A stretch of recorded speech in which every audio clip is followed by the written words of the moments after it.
ओम शांति।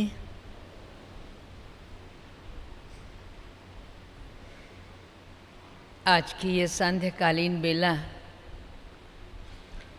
निस्संदेह अति श्रेष्ठ है। आज गंगा दशहरा है। जून मास में 10वीं के दिन पड़ता है और उसकी मान्यता ये है कि भागीरथ के बहुत पुरुषार्थ से गंगा पृथ्वी पर आई थी उद्धार करने के लिए।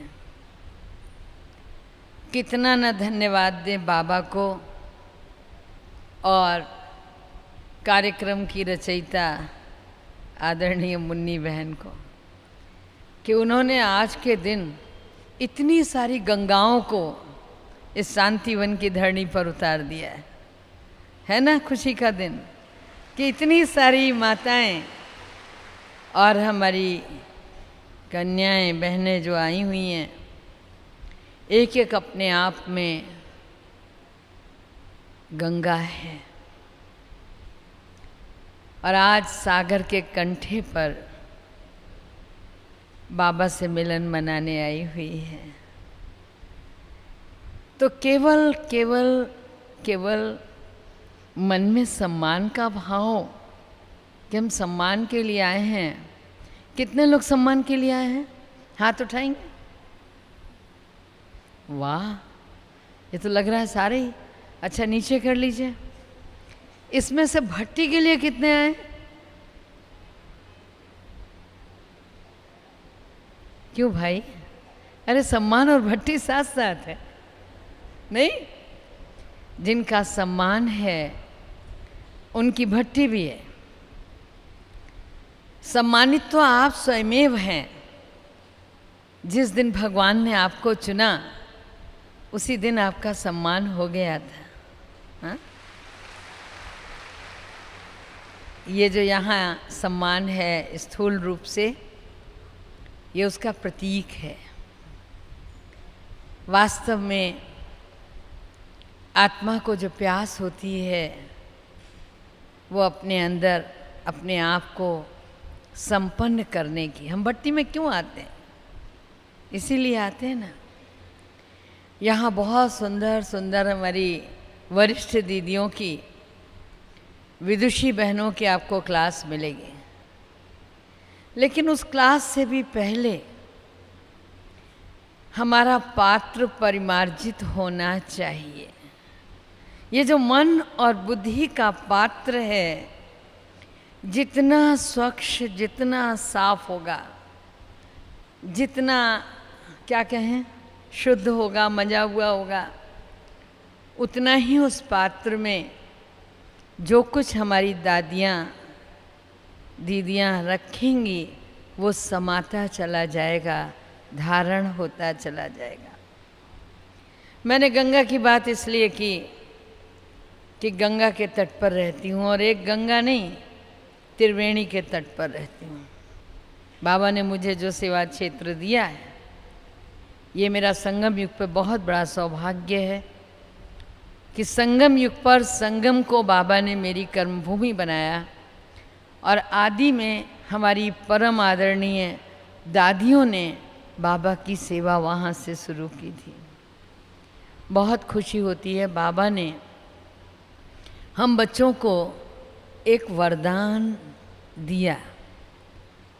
वहाँ त्रिवेणी के तट पर रहने वाला प्रयाग में डुबकी लगाता है वहाँ, लेकिन हमें बाबा ने कहा तुम रोज उठो और सबसे पहले त्रिवेणी में डुबकी लगाओ। कौन सी त्रिवेणी है बता सकते हैं? हाँ जी बताइए।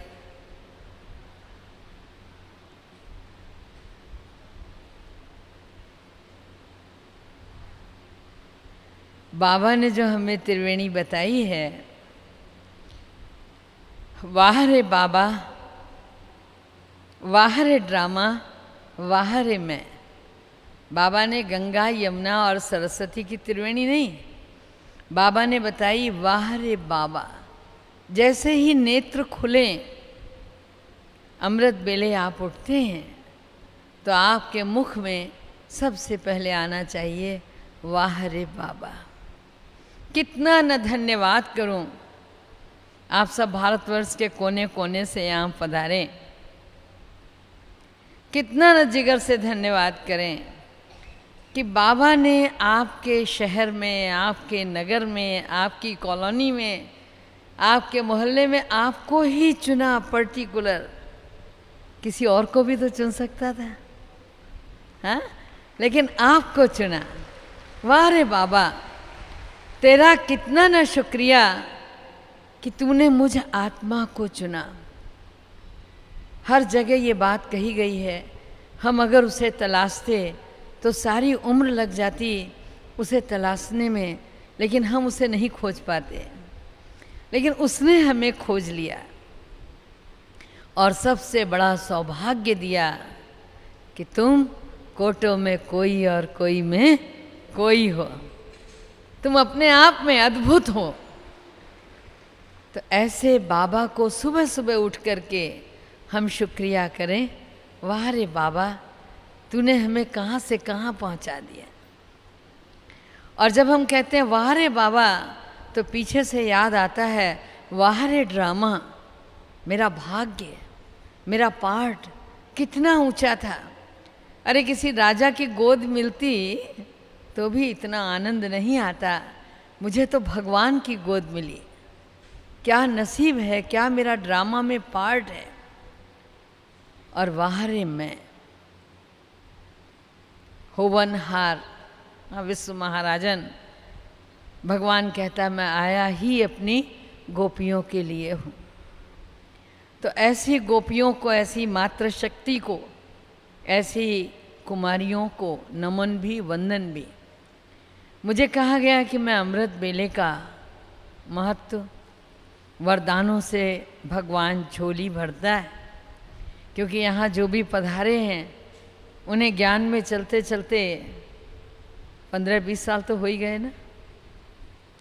तो विचार करने वाली बात है कि आपको अमृत बेले का महत्व तो मालूम ही होगा, उसे बताने की दरकार है क्या? मालूम ही होगा, किंतु चलते चलते चलते चलते, जैसे गाड़ी रोड पे चलती है ना, तो क्या होता है, धीरे धीरे आवाज़ करने लगती है और ये कहा जाता है भाई इसको सर्विसिंग में दे दो, आजकल बड़ी भारी चल रही है। तो समय काल परिस्थितियों के आते जाते, दिन और रात के गुजरते हम ढीले हो जाते हैं। करते हैं अमृत बेला, उठते हैं, लेकिन अपने आप से एक सवाल पूछना, वो ये कि आप में से कितने नेमीनाथ हैं, कितने प्रेमीनाथ हैं। वैसे मैं समझती हूँ कि 80% प्रेमीनाथ होंगे, नेमीनाथ कम होंगे। नेमीनाथ का मतलब है कि उठ करके हम बैठ जाते हैं, जैसे ही 3 बजता है, 4 बजता है, हम उठ जाते हैं। बाबा हमको सोने नहीं देता। बहुतों का अनुभव ये होगा और बहुतों का अनुभव होगा, क्या करें, उठना तो चाहते हैं लेकिन दिन भर की थकान बहुत हो जाती है। कभी कभी मन में आता है कल हम वहाँ बिज़ी हो गए थे उस फंक्शन में, रात को देर से लौटे, नींद पूरी नहीं हुई, बड़ा ऊपर नीचे हो गया, इसलिए अमृत बेला हमारा मिस हो गया। जब हमने इस ज्ञान के मार्ग में प्रवेश किया था आज से 15 साल 20 साल पहले, जरा याद कीजिए उन दिनों को जब आप ज्ञान में आए थे, तो कितनी खुशी थी, कितना नशा था। एक दिन भी मिस नहीं किया होगा। स्टार्टिंग में बड़ा जोश रहा होगा, क्लास भी मिस ना हो, घर के काम भी बिगड़े नहीं, बड़ा बैलेंस करके अमृत बेले उठना भी है, दीदी ने बोला है। तो वो जो चुस्ती और फुर्ती थी प्रारंभ की, धीरे धीरे वो ढीली होती चली जाती।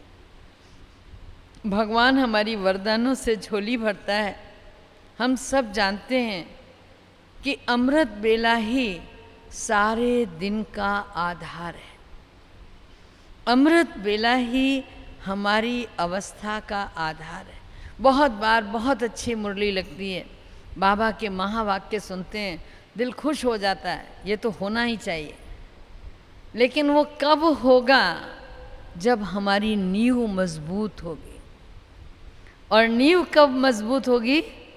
जब अमृत बेला मजबूत होगा। कोई सुस्ती नहीं, कोई झुटका नहीं, कोई घुटका नहीं। हाँ, जब हम अमृत बेले आए, बहुत प्यार से, बहुत दिल से हम मिलने जा रहे हैं। किससे? पहला सवाल ये है, किसके लिए उठे हैं, किससे मिलने जा रहे हैं? मुझे नहीं समझ में आता कि नींद कैसे आती है अमृत बेले। अगर नींद आती है, अपने आप से एक सवाल पूछो, किससे मिलने जा रहे हो? दूसरी बात, मंदिर का पट खुले, पुजारी सोचता है कितना बड़ा भाग्य है, इस पट के खोलने का अधिकारी मैं ही हूँ, और पहले अपने प्रभु के, अपने इष्ट के दर्शन मैं करूँगा, पब्लिक तो बाद में करेगी। मैंने एक बार आदरणीय गंगे दादी जी से सवाल पूछा। मैंने कहा, दादी अमृत बेला होता है, लेकिन जब कभी थकान हो जाती है तो क्या करें? और दादी का कभी भी मिस नहीं होता। मैंने अपनी लाइफ में उनको कभी मिस करते देखा नहीं। तो पूछा उनसे कि क्या करें? तो दादी बोली, तुम किस भाव से वहाँ खड़े होते हो अमृत बेले, ये सोचो। हमारा इष्ट है, हमारा भगवान है, हमारे सारे संबंध उसके साथ हैं, हमारा तारनहार है, हमारा सतगुरु है, हम उससे मिलन मनाने जा रहे हैं। तो उसके मंदिर का पट पहले हम खोलें। यहाँ आने में भी सबसे पहले हम आए, दूसरे बाद में आए। जब हमको ये संकल्प रहेगा तो हम दौड़ दौड़ के पहले पहुँचेंगे। दूसरा, अगर हम चाहते हैं कि भगवान का एक भी वरदान हमारे हाथ से मिस नहीं होना चाहिए, तो उससे रूह रिहान करने के लिए हमको रात्रि को ही तैयारी करनी पड़ेगी। अगर रात्रि को सोने से पूर्व हमने सारी दिनचर्या अपने मीठे बाबा को सौंपी, श्रीमत के अनुसार जो बाबा ने दी हुई, कि हम अपने आप को तैयार करके दिन भर का जो कुछ हुआ है प्रोग्राम बाबा के आगे रखें, आधा घंटे योग करें और उसके बाद बिस्तर पर जाएं। कोई तेरी मेरी लेकर बिस्तर पर नहीं जाएंगे, किसी का दुख दर्द लेकर नहीं जाएंगे। ये मान के चलो कि जो भी कुछ है वो सब जगत नियंता के हाथ में है, हमारे हाथ में कुछ नहीं। अभी आप सब आए हैं, एक एक छोटा छोटा डब्बा ज़रूर लाए होंगे, मोबाइल लाए होंगे ना। यहाँ भट्टी करने आए हैं, यहाँ योग करने आए हैं, तपस्या करने आए हैं, और यहाँ बैठे बैठे किसी का फ़ोन आ गया, घर में ऐसा हुआ है। अब हम सोचते हैं हम घर में जा तो सकते नहीं, हम यहाँ आए हैं भट्टी करने, ऐसे कैसे चले जाएंगे? बेशक आप नहीं जाना चाहेंगे, लेकिन मन की अवस्था को उस छोटे से डिब्बे ने हलचल में ला दिया। आप यहाँ स्वर्ग में बैठे हैं, अरे नरक की ज़रूरत क्या है? वहाँ जो कुछ हो रहा होगा दुनिया में, उसको वहाँ के लोग समझ लेंगे क्या हो रहा है, कैसे उसे सुलझाना है वो सुलझा भी लेंगे। और फिर संसार की हर समस्या का समाधान ऊपर वाले के पास है, हम क्यों अपने कंधे पर बोझ रख कर आए? इन दिनों में कोई बोझ नहीं रखने का, और बाबा के पास जा कर के रात्रि को पहले से प्रोग्राम फिक्स कर लेने का। जैसे किसी भी बड़े वीआईपी के पास जाते हैं तो टाइम अपॉइंटमेंट लेते हैं ना, कि भाई हमें सुबह मिलने आना है आपसे, किस रूप में मिलने आना है, हमारी आपकी जो चर्चा होनी वो किस टॉपिक पे होनी है।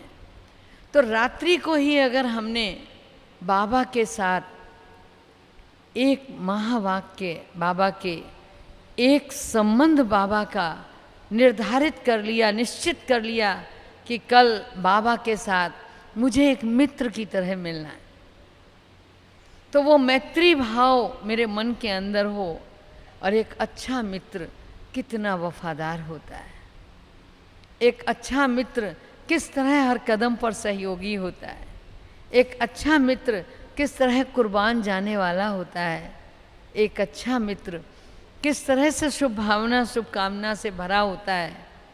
बाबा तो हमारे लिए भरा ही है, लेकिन हम कितने भरें। और कहीं ऐसी कोई अव्यक्त वाणी को रात्रि को सोने से पूर्व पढ़ लें, मन का श्रृंगार कर लें कि हमें सुबह उठ कर के बाबा से इस रूप में रूह रिहान करनी है, तो आप देखिए कितनी ताजगी होगी आपके उठने में, कितना मन अच्छे श्रेष्ठ संकल्पों से भरा हुआ होगा। मुझे आज बाबा से मित्र के रूप में मिलना, मेरा मित्र चला जाएगा, मुझे आज सतगुरु के रूप में मिलना है। तो अगर हमने बाबा के साथ एक एक संबंध को विस्तार में ले जा कर के श्रेष्ठ संकल्पों से स्वयं का श्रृंगार किया और सुबह अमृत बेले यहाँ आकर बैठे, कोसों दूर रहेगी नींद नहीं आएगी, पलकें नहीं झुकेंगी, मेरा बाबा और मैं, दो ही बातें रहेंगी। फिर अमृत बेला ही वो समय है जिसका गायन शास्त्रों में भी है कि अगर आप सुबह सोते रहे तो बाबा तो कहता है कि अमृत बेला मिस करना माना कमाई का जो सोर्स ऑफ इनकम है, पावर है, वो दरवाज़ा हमने बंद किया अमृत बेले अगर हमने मिस किया तो। लेकिन दुनिया में भी लोग मानते हैं कि जो लोग अमृत बेले सो जाते हैं वो अपने इस जन्म के तो इस जन्म के, लेकिन पूर्व जन्मों के पुण्य भी छीड़ कर देते हैं, माना उनका भी नुकसान करते हैं। तो अमृत बेला न तो भक्ति में अच्छा है सोना और न इस ईश्वरीय ज्ञान में अच्छा है। लॉटरी जो लगती है वो अमृत बेले लगती है, वरदान जो मिलते हैं अमृत बेले मिलते हैं। और सबसे बड़ी बात कि परमात्मा स्वयं भ्रमण करता है, भगवान स्वयं हमको ट्यूशन देने आता है। ऐसा कुछ नहीं है, आप जो चाहें वो कर सकती हैं। माता मदरसा का गायन था, हाँ, शुद्धोसी और बुद्धोसी, वो ऐसा जन्म लेते ही अपनी संतान को 3 मंत्र पढ़ा करके निर्वाण दिला देती थी। तो आप सब जहाँ इतनी माताएं बैठी हैं, स्वयं की आत्मा को मुक्त नहीं करा सकती। एक छोटी सी तो बात है, अमृत बेले उठ के यहाँ आना। कि हमें जब दादियों को देखते हैं तो कितनी ऊर्जा मिलती है, कितनी प्रेरणा मिलती है।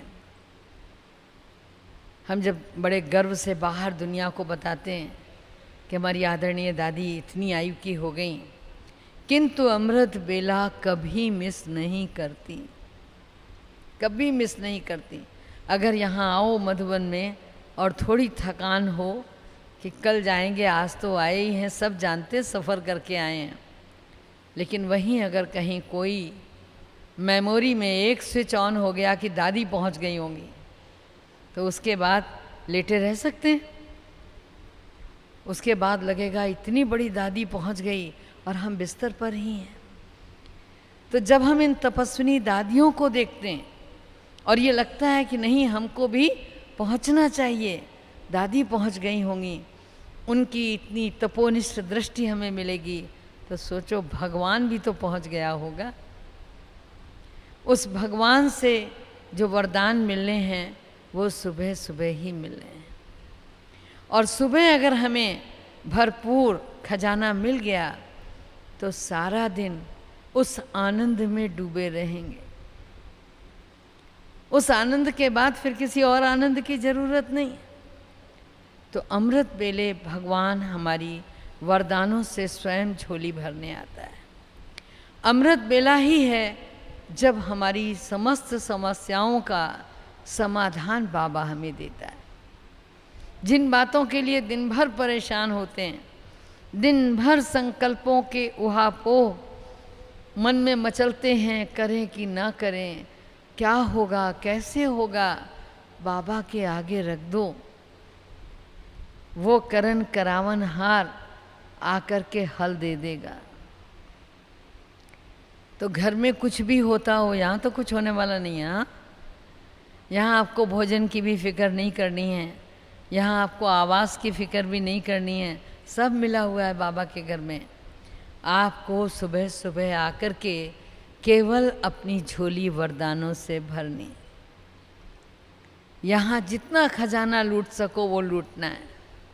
तो उसके लिए दिन भर की जितनी क्लासेस चलेंगी, जो भी ज्ञान रत्न आपको हमारी दादियाँ दीदियाँ देंगी, उन ज्ञान रत्नों के लिए अपने मानस पात्र को या बुद्धि पात्र को सुबह सुबह ही तो साफ करना है।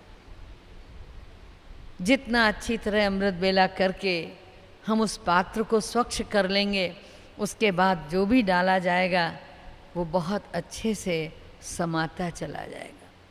जो शिकवा करते हैं, हम चाहते तो बहुत हैं लेकिन ये हो नहीं पाता, ये धारणा हमसे नहीं होती।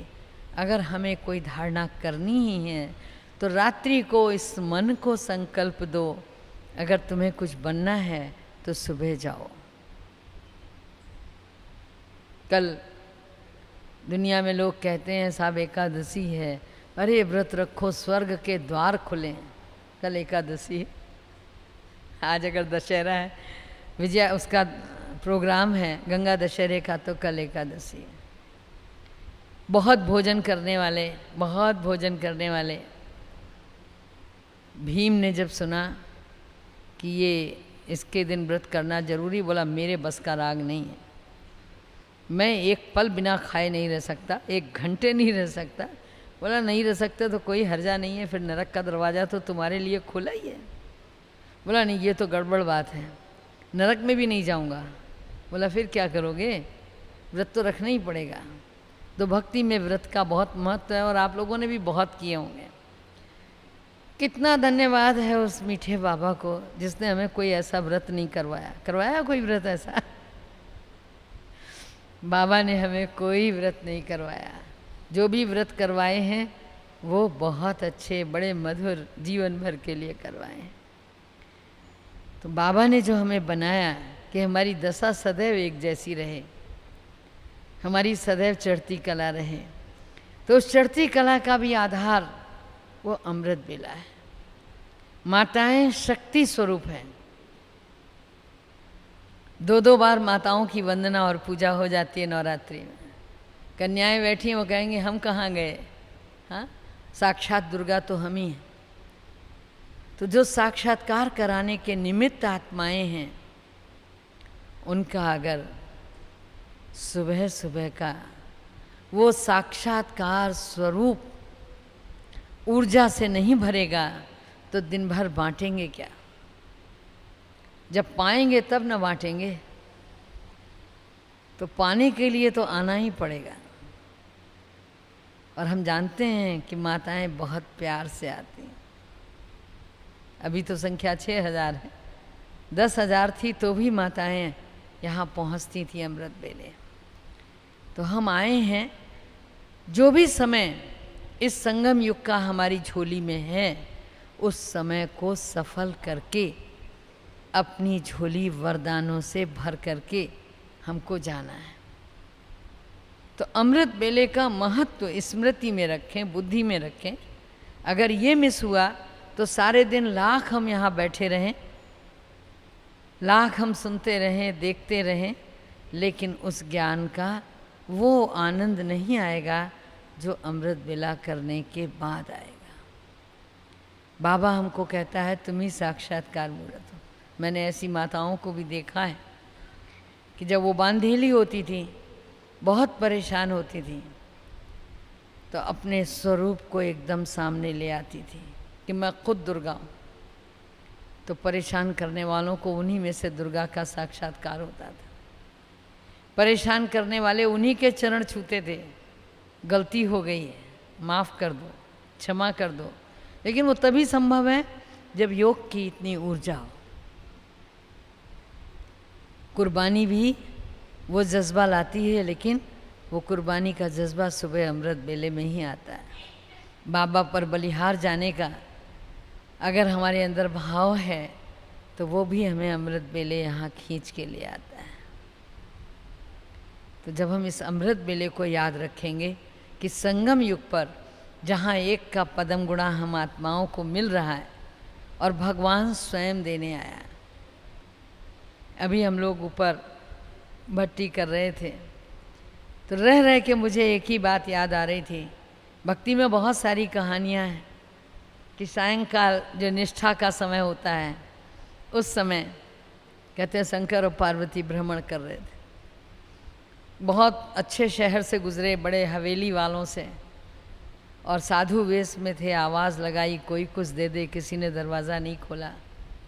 एक बहुत गरीब ब्राह्मण था तो उसने तुरंत दरवाज़ा खोला और बोला महाराज अभी अभी गाय का दूध निकाला है, आप लोग पी के जाओ। तो उसने उन दोनों का आतिथ्य किया और दूध दिया उनको कि आप पी के जाओ। जब चलने लगे तो बोले तेरी गाय मर जाए तो बड़ा अच्छा हो। तो पार्वती बहुत नाराज़ हुई, बोली इन हवेली वालों ने तुम्हें 2 फल फूल नहीं पूछे, उस बेचारे गरीब ने गाय का दूध निकाल के दिया और तुम कह रहे हो तुम्हारी गाय मर जाए। बोले तुम समझती नहीं हो, इसका जो लगाव है वो केवल उस गाय में ही है। ये हर चीज़ से मुक्त हो गया लेकिन गाय से इसे लगाव है। अगर इसकी गाय मर जाएगी तो सीधा स्वर्ग में जाएगा, लगाव मुक्त हो जाएगा। तो हम यहाँ आए हैं, अगर हमारा अभी भी कहीं ना कहीं कुछ है तो हम ऐसे मुक्त हो जाएं, ऐसे मुक्त हो जाएं सुबह और शाम, सुबह के अमृत बेले और शाम की निष्ठा में कि बाबा हमको मुक्ति और जीवन मुक्ति खुले हाथों से देने लगे। ठीक है, ओम शांति।